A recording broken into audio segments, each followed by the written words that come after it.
episode. No, that's not the one I wanted. I wanted the next one.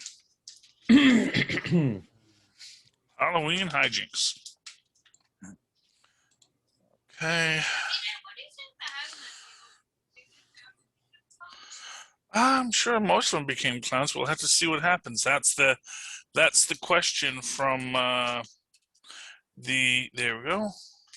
All new Halloween Spooktacular. All right. Okay. Oh. Okay, we recording? Start the record. Oh yes, no, it is recording. Awesome. Let's just top that off. Perfect. Okay. In a world of capes and lunatics, gods and monsters, there are those who stand between those gods, those monsters, and those people left to fend for themselves. Are they the agents of S.H.I.E.L.D., or are they the Avengers themselves? Who is the true villain? No one knows except for WandaVision. Enough said. Avast me hearties and welcome once again to Full Stream Ahead. I'm your host, Charlie, the Professor Esser. And with me as always is my skinny rich friend. It's Mozz. Welcome, Mozz. Welcome once again to another episode of our show here. And we are talking about WandaVision, Season 1, Episode 6, the all-new Halloween Spooktacular. Disturbances on Halloween separate Wanda from Vision, who looks into anomalous activity in Westview. Matt Shackman is our director of this episode. Chuck Hayward. Chuck Hayward. And Peter Cameron, our writer, get our written by credits this week. Of course, Jack Schaefer. The great Jack Schaefer is always created for television by, she's the producer. And of course, Jack Kirby and Stan Lee created Wanda Maximoff. Roy Thomas and John Buscema created Vision. Peter Cameron was our executive story editor this week, as well as Bobak S. Farjani, both executive story editors. And then along with Mackenzie Dorr, and then we get three hardest working people in show business this week. Our staff writers, Megan McDonald, Laura Donnie, and Cameron Squires. All staff writers, all doing what needs to be done to get this show off the air, or on the air as it needs to be. Anyway, so this is an interesting episode. This, of course, opens with our Malcolm in the Middle entrance, which was a lot of fun. Don't question, just keep going. And is it a dream? Is it reality? All these things are in our thing. Wasn't the Agnes, actual song to Malcolm in the Middle that "Don't give a damn about my bad reputation"? No, that was Freaks and Geeks. Okay, fair enough. That was that one. Yeah, so different shows, but no, Malcolm in the Middle was by They Might Be Giants. Life is Unfair. Life is unfair. Right. And they utilize the fourth wall break a lot in this, because this is the fourth wall breaks of Malcolm in the Middle, which also tellingly, our first character to break the fourth wall was little Billy with the magic powers. And this is interesting. We also get this idea in this that,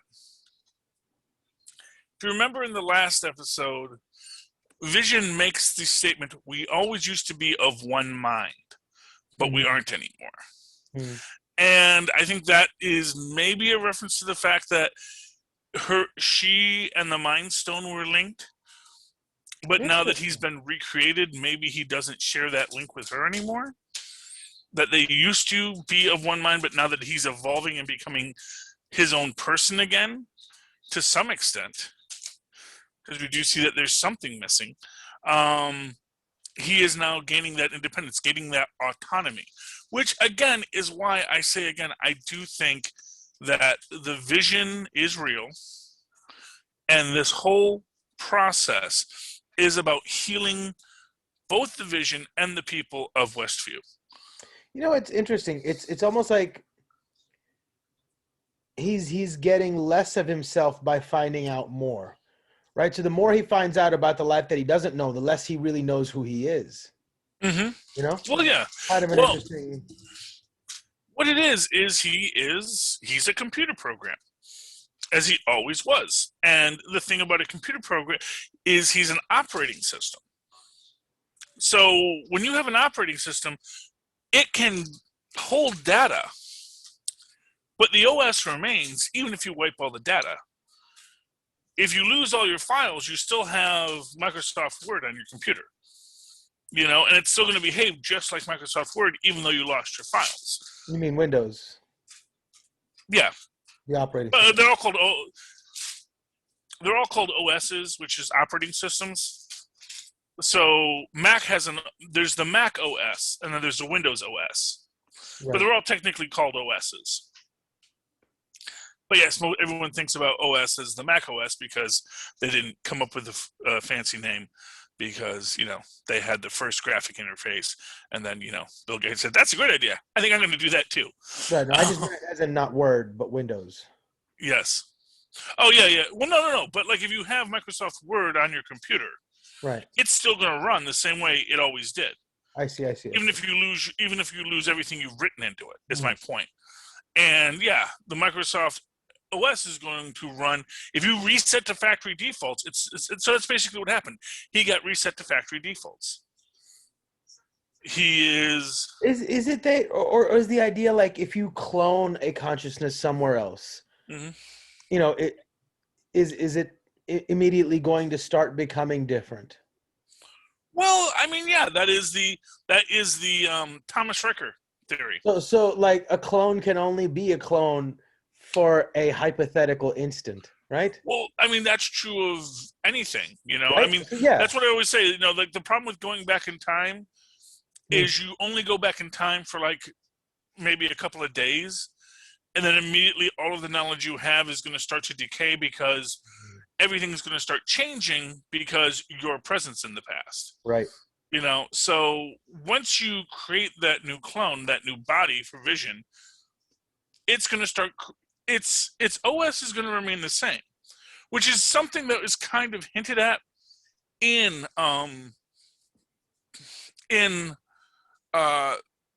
Infinity War, when Banner says, "Look, there's a lot of pieces that make up Vision. It's not just the Mind Stone.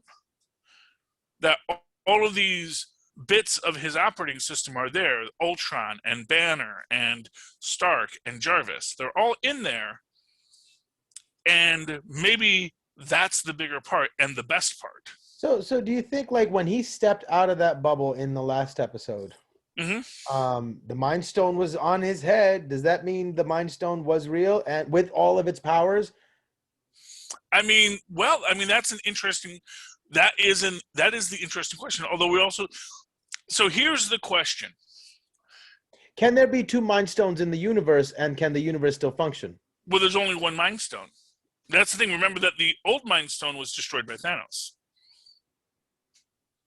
That's because that was the second snap. And we're going to get to the second snap in a minute. Okay. Because there was the first snap, which got rid of all of the... got rid of half the people. The second snap was when Thanos destroyed the Infinity Stones.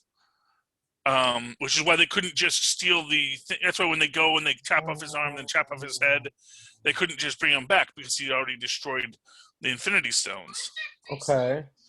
There were three snaps, because then the third snap is when Stark brings everybody back. Right. So this is happening That's the third snap. A couple of weeks after Tony Stark gave his life, right? Oh yeah, that's right. So there's the fourth. Right, the third snap is when the Hulk brings everyone back. The fourth snap is when Tony Stark snaps Thanos out. Right, and this is happening like a couple of weeks after the fourth snap. Yeah, this is 9 weeks after. So everything that we're watching here is within about... I think he said it was 9 weeks. Did he say 9 weeks? Yeah. What was it, 9 days? Actually, I think it might have been 9 days. I know it was 2 weeks, at which point Rambo showed back up to work. Okay, so that was 2 weeks. Okay, so then this is so this is all within the first 2 weeks after the third snap when Hulk brought everyone back. That's right. It was 9 days earlier because 14 days minus 9 is 5 days. So there was 5 days between when Wanda stole the Vision back from Sword.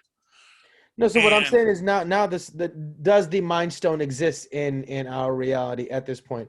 Because doesn't reality fall apart if the stones don't exist? Or do they coalesce again? That's the idea, is that they will always coalesce again. That the stones, that you can't destroy the stones because the stones are part of the fabric of the universe. It's just an expression of these elemental forces or whatever. Yeah, they're still there. That basically what he did was he made it so that they couldn't be recoalesced easily. Okay, so when Tony Stark did the snap, did he destroy all the stones? No. Or didn't they go on? They went on a mission to replace the stones back in the timelines, right? Yeah, they put all the stones back where they got them. So at this point, one Mind Stone already exists in the real world, and did she just create a second one? No, because the Mind Stone that existed in this world, because essentially they went back to the previous worlds or the previous points in time to put the stones back where they found them. You know, shoved that ether right back up into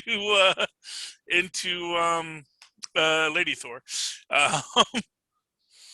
Oh, interesting. Jane Foster. Yeah. Well, you know, that's what they had to do. They had to put it back where they found it. So they had to sneak in, re-inject her at the moment that Rocket takes it out. So, which means that also Captain America then had to do that whole stealth thing where he has to not be seen as he's sneaking around in Asgard, where there's a being that is said to see everything in all 9 realms, to put that back in to. But one imagines that he could use pin particles to shrink down as well during that, so he could probably had his own like pin particle stash, so he could go Ant-Man size to do all those things. So there's a lot of stealth bonuses he could have utilized in that particular dungeon run. But that sounds like a great movie right there. Indeed. But so why doesn't the Mind Stone exist in the world right now? Oh my Interesting thing, because you know the one thing. If he goes back to the 1940s or even the 1950s, none of the stones were going back there. So that's a separate side trip he decided to make. Right, but didn't somebody put the Mind Stone back where it belongs? Yes, that would have been what's his name? Cap. So he went back and put the Mind Stone back in the scepter. Okay. Which he then gave to Hydra. Right. So then Hydra has, or there is a Mind Stone out there in the world. So she creates a second one. Well, no. Okay, and this is where you get the branching timelines idea. So, and here's an interesting aspect of this. When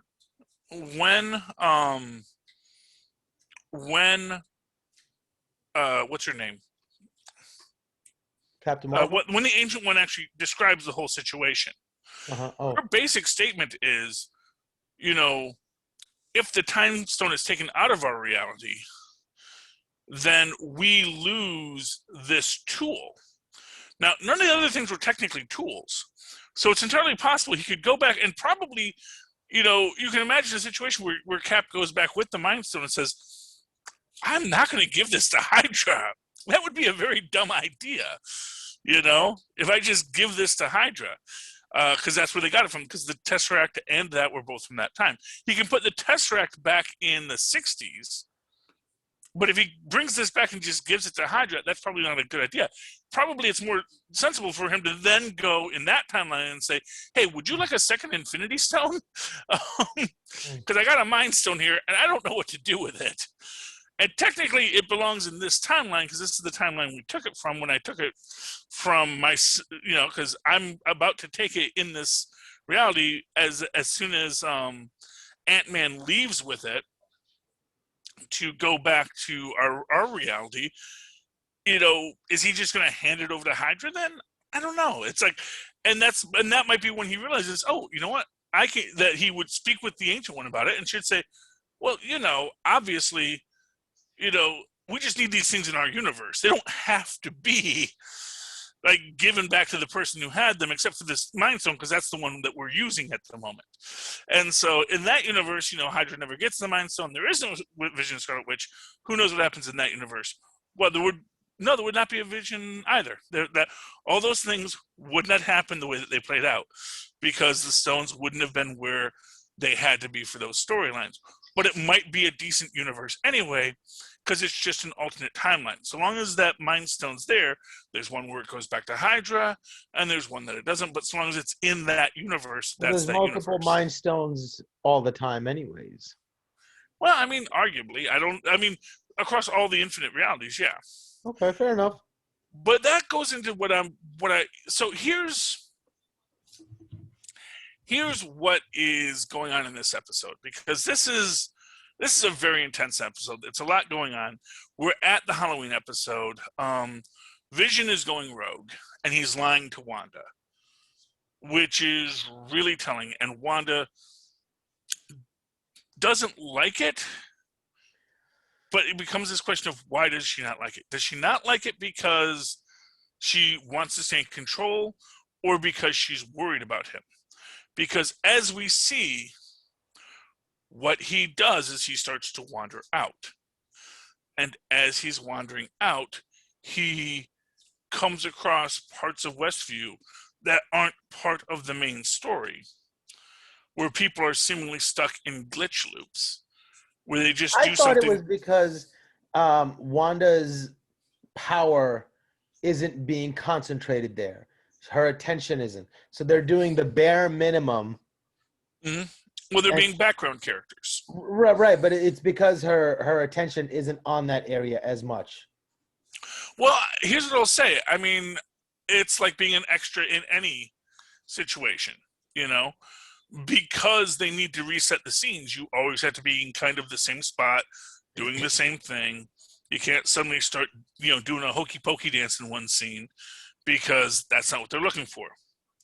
So these people have to be in their one scene, because all they're meant to be there is standing there as people drive on. And we see this even in the central scenes, where everyone's just standing there waiting for things to happen. And we see that when Pietro... that was sort of saying that it's great. It's a graded sort of thing. Here are people still feeling a little bit of that power, and they're just like, going like this. And then you go a little further out, and now there's people not feeling anything, so they're just like stuck. Well, yeah, but they were still moving. They were still doing what they were supposed to do. And that's the thing. And when we get to Vision and Agnes, what we're seeing is the idea that Agnes got herself turned around. She was using, and now the question is, was she trying to drive past Ellis Avenue? Or did she just get stuck there? It could also, or was she placing herself there in a diabolical plot to pull Vision back? Oh, interesting. Yeah. Huh. That's the because she got so far away from Wanda's influence that a little bit of her personality came in and subconsciously was driving her to break away. Like her inside was fighting against the programming that was enforced on her. Yeah.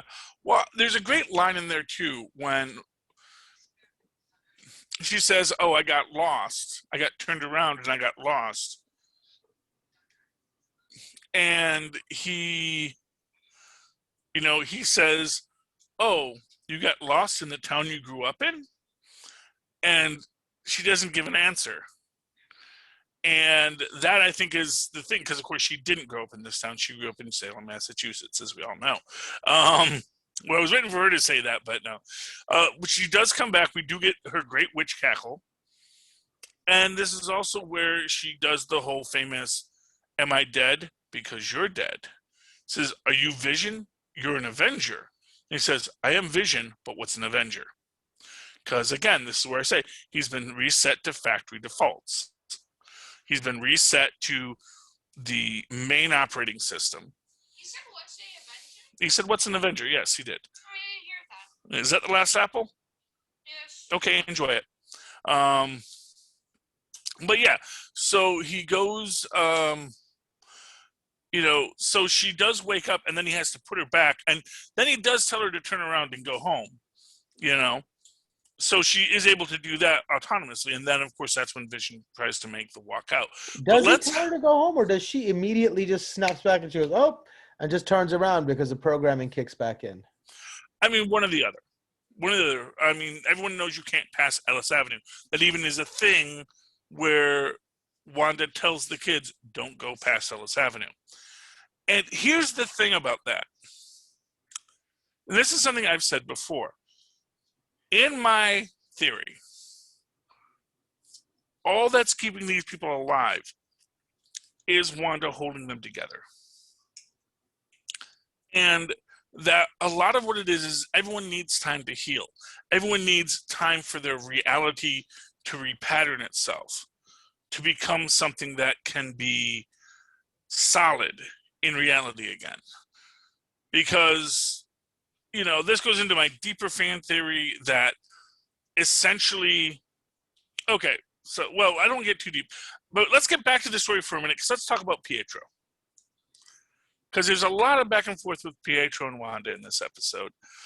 Specifically the fact that Pietro is causing problems with Vision. Clearly doesn't like Vision being there. But of course, it's his little sister. It's an interesting aspect in this where people say that Wanda doesn't exist in the X-Men universe, but she actually does.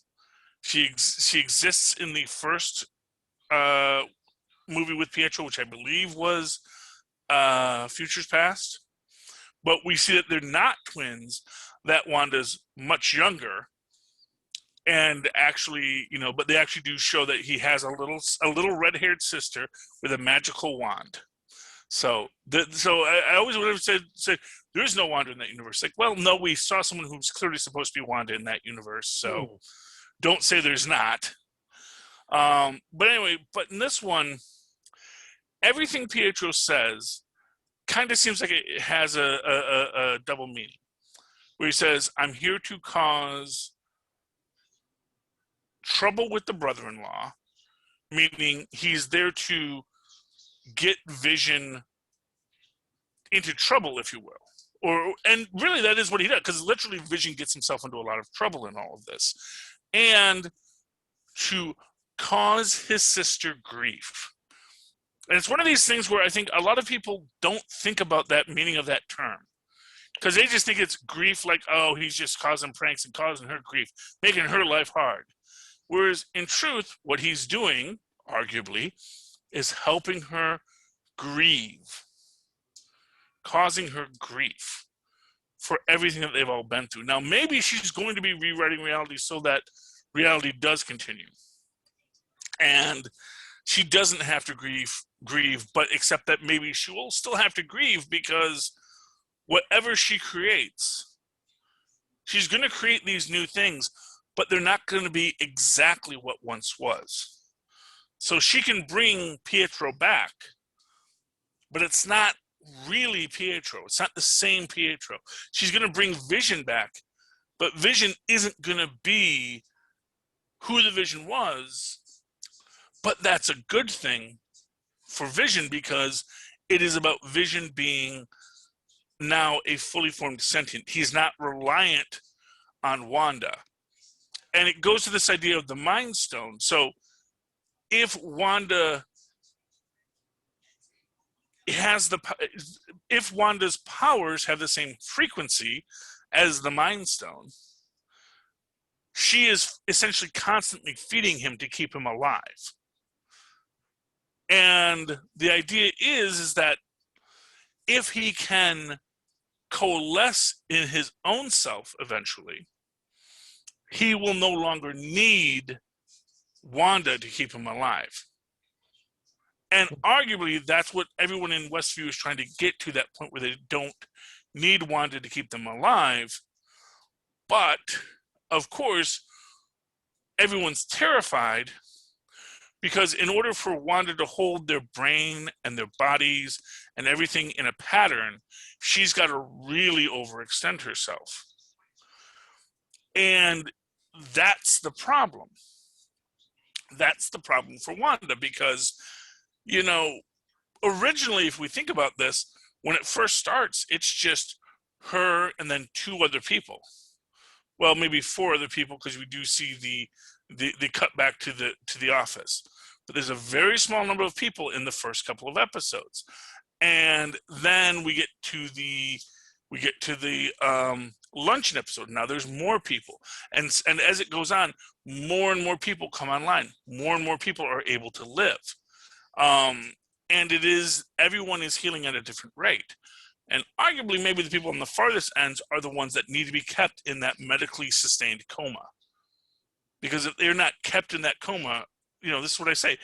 If you wake up in a hospital, you are terrified. I have woken up in a hospital, and you're immediately trying to figure out what's going on. You do pull out your IVs. You try to get away because you don't know what's going on. It is the most traumatic thing that you can imagine, is waking up in a hospital. Yeah, I've woken up in a hospital a couple of times. Once when I had a seizure, and once when I broke both my arms. Yeah. Fun facts about Charlie. I find it interesting that he says he's there to cause trouble for Vision, but Vision wouldn't have been able to go on his little excursion had Pietro not been there to occupy Wanda and to take the kids out for a Halloweening. Mm-hmm. Yeah, I mean, depending on how you're taking it, although arguably that did cause trouble for Vision, because he was able to get away.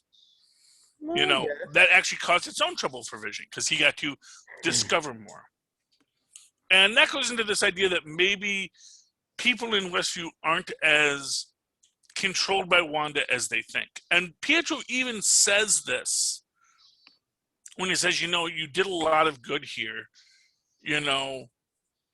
Everyone's, couples are still together. Everyone's personality is still very close to who they always were. It's not you didn't make everyone into your puppets. You sort of just overlaid a reality onto what was already there. You essentially put a bandage on it. And that's my take on it, is it's Wanda's bandage. Yes, so Tristan. Pietro is just someone called from her mind and not really somebody else like Mephisto or whoever? No, you see, and this is my thing. So here's the thing. Because Tristan also just asked me, where do I think the children came from? And here's the answer on all these questions. One thing that people make the constant mistake of doing in this stuff is try to figure out what happened in the comic books that's going to happen in the movies and TV shows. Mm-hmm. But if you've actually been watching all of the movies and all the TV shows, one thing you're probably going to notice is that aside from some really big brushstrokes, very little of what happens in the comics ever happens in the movies. So, you get, really, when you really want to break it down, almost nothing that happens in the comics has ever happened in the movies. There are about three things that I'll tell you are in the comics and in the movies. One is Tony Stark has a heart condition when he gets caught in a bomb explosion. That leads to Iron Man. Steve Rogers goes under the super soldier serum to become Captain America. And then Loki is directly responsible for the forming of the Avengers, because it's his attack that causes the Avengers to come together. Every other detail is at best using titles, words, and concepts. So, for example, the Civil War Superhero Registration Act that caused that fight between Cap and Tony. First off, it's a much different kind of situation. It's an actual U.S. law, not an international accord, and it also doesn't involve Zemo in any conceivable way. So right there, it's like very different in all the little aspects, including, hey, who's the main villain? So in that sense, when you look at the history of Marvel Comics and you want to find what's going to be in here. What I'll say is, don't look too close. Read the comics and know the comics, but don't look too close for it to match up. So when you look at a character, and this is one of the biggest things I always say, Wanda's mental illness, I don't think is going to be the cause of the problems. I actually think that is, again, a red herring, because for what it's worth, the idea of the crazy woman with superpowers is such a hoary trope, as they say, that I think they're going to say, well, let's subvert that. Let's figure out another way to tell this story without having it be, oh, Wanda's just a crazy lady. Those crazy redheads, you know? I think they're going, and this is why I think that what happened is because she's trying to save people, not destroy things. That I think it's literally that, you know, Hayward betrayed everyone and tried to kill her, that's what caused the devastation of the town. You know, and these are the things that I'm sort of getting into my head on this. And that gets into what I think is actually the biggest thing that people miss about Marvel movies and TV shows, which is they like to play with people's origins a lot. And this goes back, of course, to the original Incredible Hulk, where he's not in a gamma blast. He's experimenting on himself and gives himself Hulk powers. And that comes up again when you watch the Cloak and Dagger series, because one thing that me and everyone that I talk to about it always say is, you know, Cloak and Dagger had Monica Rambeau's origin. So Monica Rambeau's origin was that she's on an oil rig and they're mining eldritch energies and it explodes and turns her into a superhero. Now, here's what's interesting about this next one is Monica Rambeau is about to drive through a cosmic radiation field in a vessel designed by her friend that she hopes will have adequate shielding, which is the origin of the Fantastic Four. Who else is in the car with her at this point? We don't know. We don't know who's going to be in the car with her. Right now, as far as we know, it's just her driving through. No, but didn't she have Randall Park with her? Agent. I don't know. I don't recall that. I don't. I thought know. they all left together and they were like running away in that van. No. But because we've seen the vehicle smashing into Westview. Oh. So that's what I'm talking about. So when that vehicle smashes into Westview, it's going to be Monica Rambeau driving a vehicle that she hopes is shielded against cosmic radiation that maybe is not as shielded as she had hoped. And that is the origin of the Fantastic Four, which then opens up the question, well, then what's the Fantastic Four's origin? Which goes to my theory that when the snap occurred, half the astronauts, Sue and Johnny, disappeared, and half lost their nerve, Ben and Reed. At least on some level, they decided that, you know, things had to change. And my real thing with Reed is I think Reed realized, okay, so there's these radiation signatures. That was the snap. Then there's this other radiation signature. That's the other snap. Also, we've been studying the Tesseract and the Mind Stone for so many years and getting all that data together because he wants to create a way to essentially undo the snap by simply recreating the energies, essentially creating a snap bomb, an infinity bomb, if you will. And my actual theory is that you're going to find out that, oh, that's what Hayward used against Wanda, that maybe they ran in to try and save some people or save someone when they realized what they were going to do, that the bomb was going to go off, and they got caught in that hex, and that's what gives them their powers. That's my theory, and of course that would go to the idea of having their entire cellular structures rewritten, reformed, and then also maybe even the idea that their own personalities influence them.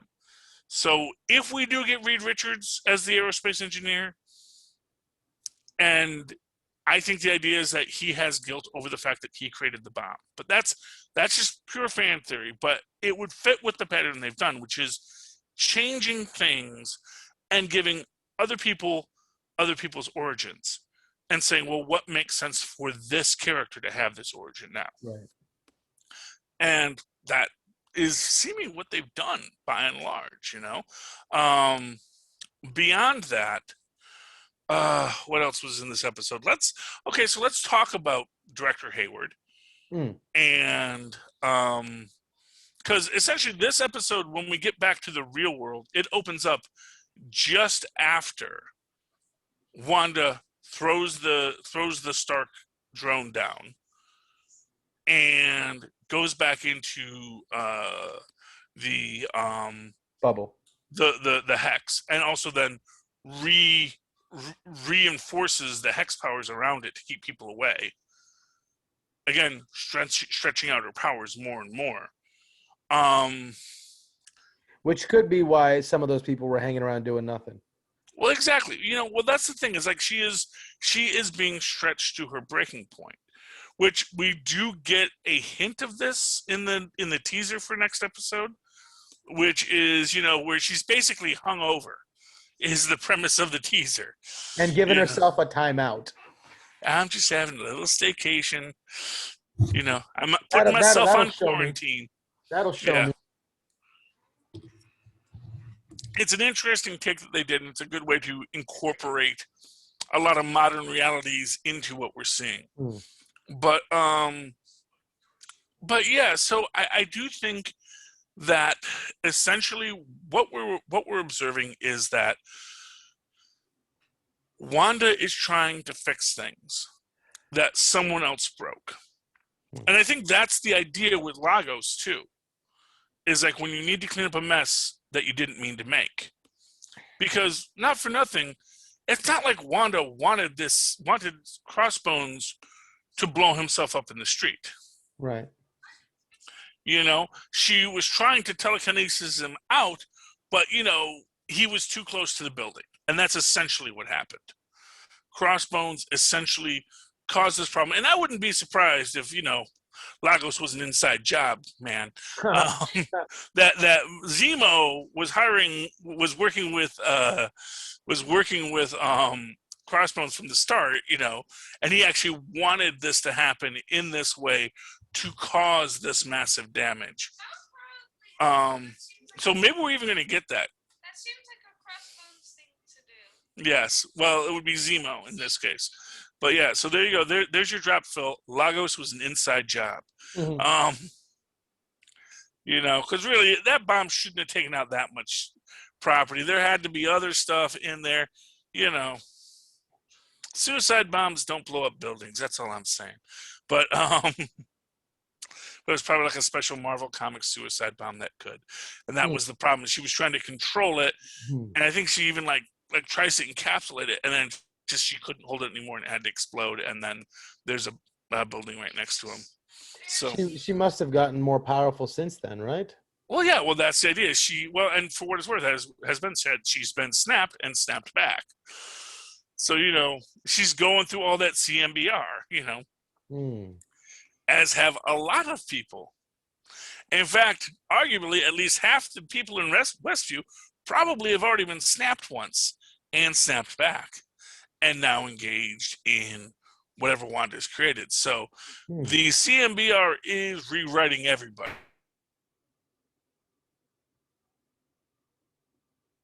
How interesting. Idea of, again, the mutants, and who were the children of the atom. The idea was that the mutants always existed, but after the atomic bomb testing in the 50s and 60s, suddenly these mutations become a lot more powerful and a lot more common. So there may have always been mutants. So there may have always been a Charles Xavier or a Magneto. But maybe once all these Infinity Stones start exploding, it awakens these genes far more and more. Which is why I think the idea of an infinity bomb is a really logical outcrop of it. Because, as I've said, if you had a weapon that you could snap your fingers and make your enemy disappear, isn't that something you would want to put billions of dollars towards weaponizing? This is something we can do. We can snap our fingers and all the bad guys go away. But at the Build same that time, for me, Reed Richards. Build also, that for me. But we've also seen that we aren't very good at keeping our fancy technology in our own grubby paws. No, of course not. The bad guys always get their hands on it. So, like, at some point, something's got to be so powerful that you got to say, okay, yeah, even though we would love to be able to use it, we're really butterfingery, and it always falls into the wrong hands. Let's just put it out of everyone's reach. That would be the smart thing to do. Well, no, because the problem is that's not how science works. Because that's the thing. That's the thing. Reed Richards knows you can make an infinity bomb. He's a super genius. So's Hank Pym. There's like 10 people that you can list in the Marvel Universe who could build an infinity bomb tomorrow, including a Doctor Doom. Without the Infinity Stones? Well, arguably, if in my theory, Reed built something because he's just trying to mimic what those radiation signatures are, trying to create something either to pull Infinity Stones into existence or just to bring them into a temporary state of existence for a weapon. You know, that's the idea. That's the thing. It's like Reed had 5 years to work on this. You know? Nobody, and I can't believe he was the only person working on something like that, because that's the thing. Every scientist in the world, as soon as there's a snap, you know, they're going to say, well, what happened? How did this work? What were the parameters? If you're a sword scientist, you know about Infinity Stones. You know that they're basically magic. So you immediately are going to say, well, okay, so were they snapped out of existence? Can we snap them back into existence? Even if we can't, maybe it'd be nice to have something to snap more people out of existence if a Thanos ever comes back. You know? When you think about it, that's like your biggest threat right there. We need to build snap technology because there is a Thanos out there. And if we don't have snap technology, what's going to stop him from coming back the next time? Or snapback technology. Exactly. You know, or whatever, you know. And that's the thing. I think that Reed, like, and of course this is pure fan fiction now. I think that Reed, after the loss of Sue, because as I said, that gives you that great explanation for the big age gap between Reed and Sue, where it got much larger. But I think the idea that he spent those 5 years trying to crack this nut and crack this code, and probably created something that then Hayward used as a weapon. It was never his intention that it should be a weapon. Maybe, as I say, it's the penultimate nullifier. It was meant to be a weapon of last resort, like Bruce Banner building the gamma bomb. It really was never intended to be a weapon that we drop on people.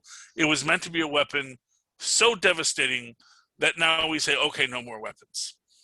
Because that always works. Although you can make the argument that, actually when we made the hydrogen bomb, a lot of countries said, you know what, let's just all agree, none of us have hydrogen bombs, okay? Those are a little too much. Those are making Godzillas and things. We don't need those. Right. So, anyway, where were we? Any thoughts that you have? Is there anything you want to hit? Also, I'm talking about I'm super interested in seeing what happens to Kat Dennings' character when she gets ported over into the world. Does she have agency, or is she going to be under the spell of Wanda and everybody else as the thing expands that gets enveloped by this thing? Are they going to have agency, or are they going to be controlled by Wanda to some degree, or to a lot degree, to a high degree? Well, there's an interesting question in that, because one thing that we say is, everything that you have on you transmogrifies with you. And so Kat was wearing handcuffs and was handcuffed to an SUV. So those handcuffs and that SUV arguably are coming over with her. Now we see everyone turned into clowns and the circus comes into town and all that kind of stuff. Yeah, were you able to tell what era they were in? Because was time progressing at the rate that we've seen before? Would they now be in the 2000s? Or are they starting the cycle again back in the 50s? Where would they end up? Let me put it to you this way. Big top circuses don't really exist that much, but they might exist in a sitcom. So the idea, and that goes into what you might call, Marvel logic. Circuses are one of the biggest businesses in the comic book industry. For some reason, circuses, Robin's in a circus, and Hawkeye's in a circus. The business of circuses has never been better. And I guess there's this argument that would say, you know what, if you're in a world where people are doing superheroic things, not everyone gets to live in Manhattan and see Spider-Man, but you'd sure like to see someone do those kind of moves and do those kind of stunt show spectaculars. And I'm sure that for a large segment of people that have powers that don't want to be responsible for saving people, they can use their powers in ways like this that could still net them some money, give them a life, and they don't have to be so in trouble all the time. Well, that's when you get to the Unlimited Class Wrestling Federation, and that will be coming. I guarantee it. In fact, I do think that was sort of something hinted at in what was it? Was it which episode? No, because it was Hellcat was going to the mixed martial arts fight rings, I believe. Mm-hmm. Was that in Jessica Jones? Yes, it was. Yeah, the underground fight clubs, and I think that's where you're going to see a lot of these powered people starting to ply their trade. Yeah, well, because that's the thing. It's sort of the it was the thing about Andre the Giant, was that Andre the Giant never played unless he wanted to play, because he was and every so often wrestling would have a guy like that who could just win.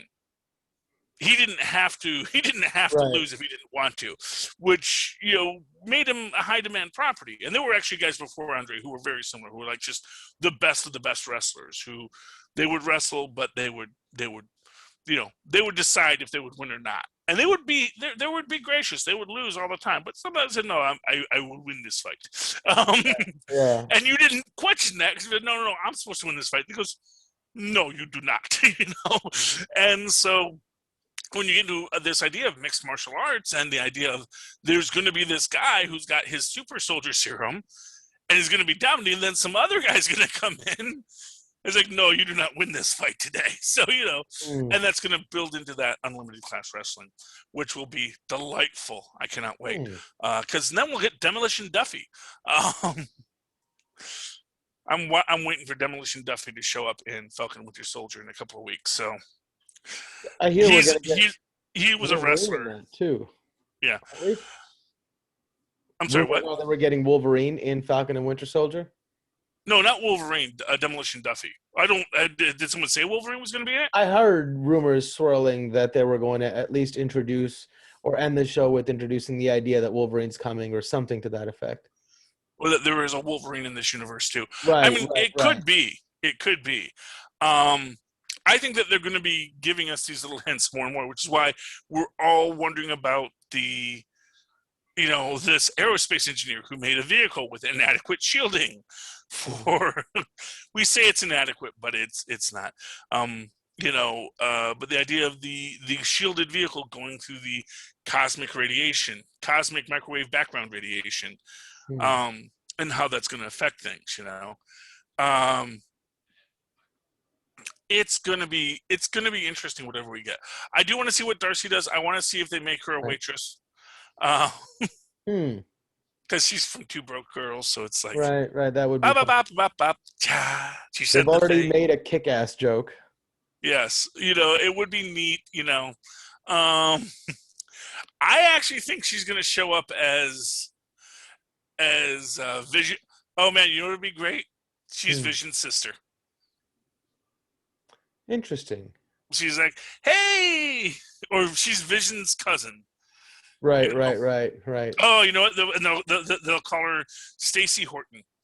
Right, and they'll pair her up with Pietro. Yeah, something's gonna. I could see that. I could see that very easily. Yeah, that would be really. But they're gonna do something with that. I'm still waiting to see what they do with a lot of this. Marvel has given us lots of Easter eggs over the year that they can always come back to.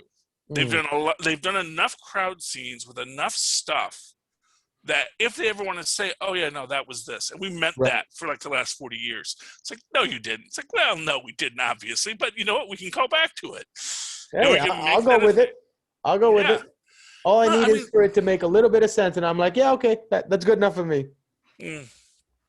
But it's a lot of fun and a lot of excitement. And any final thoughts? Oh, by the way, did we ever mention about the Tristan's theory that when the people in hazmat suits go through the thing, they may maintain their memories? What? Wait, what?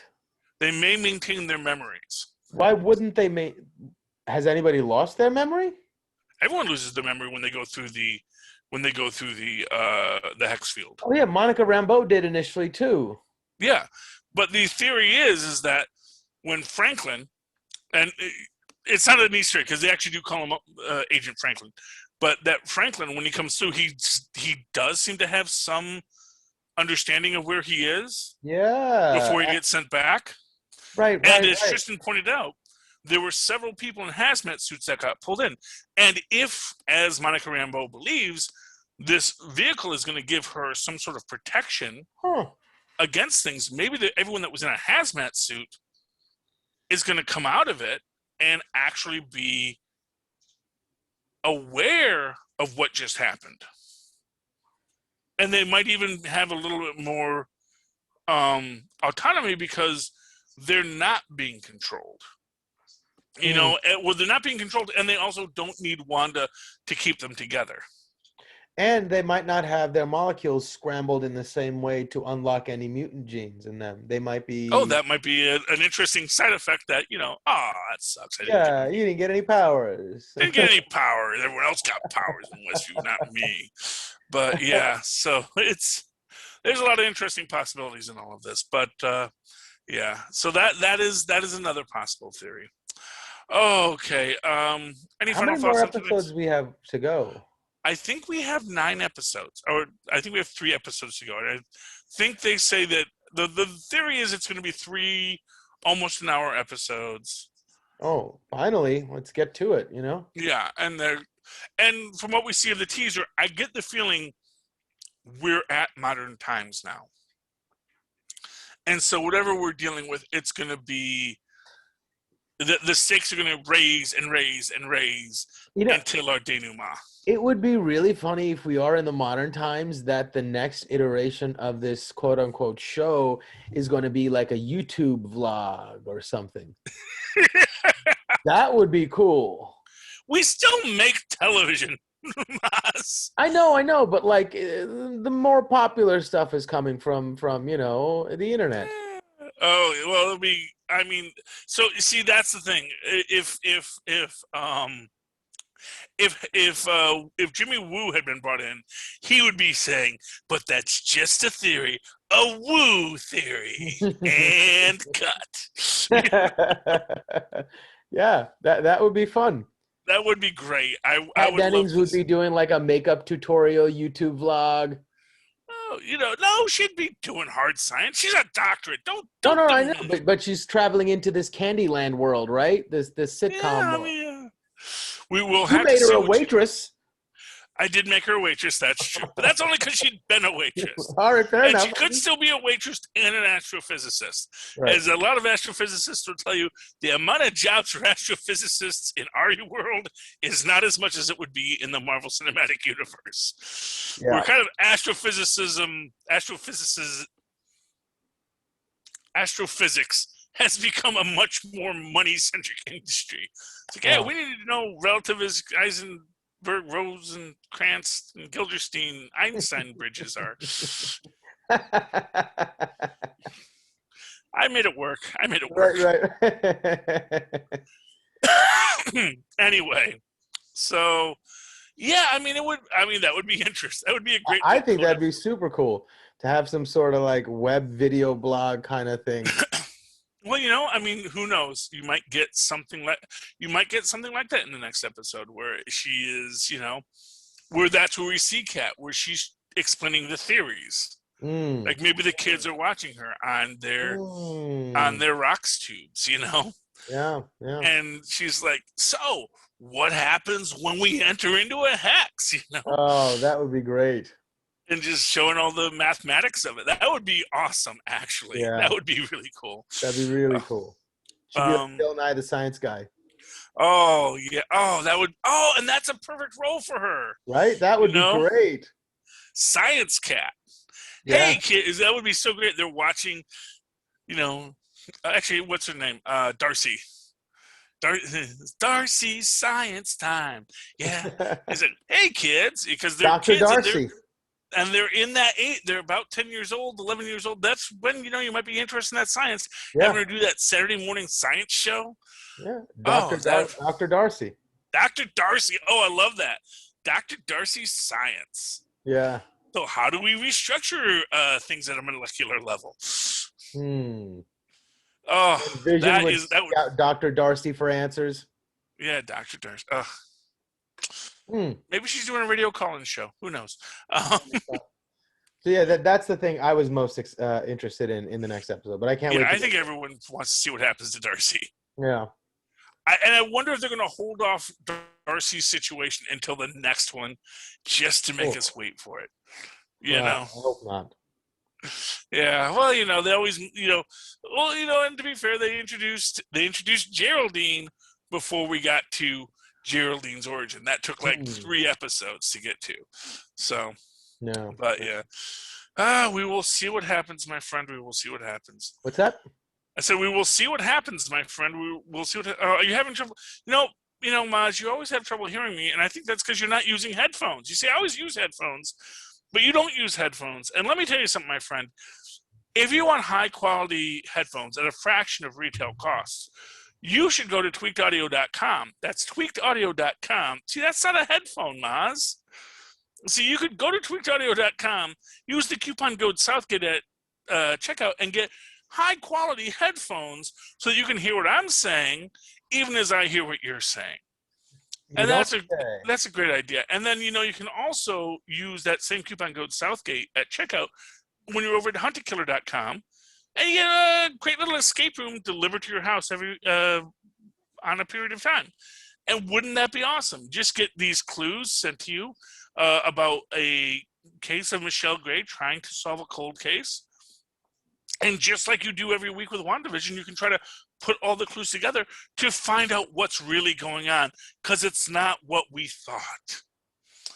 And, if any of our listeners find any of that interesting, or even if they don't, they can always go down to our links page or on Linktree down at the bottom. Go down there, click on our link to Amazon.com, buy whatever the heck they want. I don't care. They can buy whatever they want. It helps out the show, costs them nothing. And while they're there, they can check out Pod Life, the book written by the Southgate Media Group family about what is podcasting, why is podcasting, and how is podcasting, as the great Dave Bautista would say. Why podcasting? Why is podcasting? Anyway, if they ever do any of that and they want to talk to us about it and how it made them happy or how they made them sad, Mozz, how can they reach out to you and tell them that? Oh, they can email me at mozzmanzoor@gmail.com or find me on Facebook under Mozz Manzoor. That's MOZZMANZOOR. And, of course, if they would like to write to me in that old-fashioned email way, where Mozz and Paz once did, they can do so at superconnectivityblog@gmail.com. That's superconnectivityblog, all one word, @gmail.com. And, of course, they should always follow me on Twitter as I live tweet things like Batwoman and the final season of DuckTales. Woohoo! At Charlie Esser, that's CHARLIE. ESSER. Look for the 2 E's in the middle. For quality. Bing. Thank you, Mozz. Dear listeners, you've spent another evening hearing our thoughts, believing our words, as we studied the dangers that exist in the Marvel interconnected universe. Tune in again next week, and until then, enough said. Oh, avast me hearties! You have made it to the end of another fateful trip, and we have not winded up on a desert island controlled by. Oh my goodness! We did not talk about Yo Magic at all. Oh. Okay, so quick plotline: Yo Magic is Post credits. If you don't unlock Yo Magic, you don't get to live, because that's what Pietro and Wanda did. But so many other children in Hydra's custody did not unlock their magic, and they died. And Wanda, being the empathetic twin, probably after reaching out to bring back Vision, maybe brought back them. You think the other townspeople are the other test subjects from back in the day? I mean, it's possible. I mean, that's the other theory that, I like that a lot. Wanda, that Westview really doesn't exist. But the reason no one else can see it is because only people that have a connection to it can see it. So, I mean, that's another theoretical possibility that everyone in New Jersey, there's no such thing as Westview. Because as I've said, in New Jersey, we face east, nothing to see in Westview except for those Allegheny Mountains. They're pretty, but wouldn't you rather look at the Jersey Shore? See the glittering lights of Manhattan? See the east? No. Nothing to see over there except, Pennsylvania. And despite Yakko's hot dogs, it's a long way to go. Okay, so that's our after credit scene, kids. Dig it. And since we didn't wind up on a desert island, please come again next week as we once again sail full stream ahead. Arr. Right on. All right, thank you, Mozz, for doing this with me. And yeah, just save it, email it, and all that stuff. You're the best, Mozz. You are awesome. Have a wonderful. I will talk to you next week. You got it. Bye.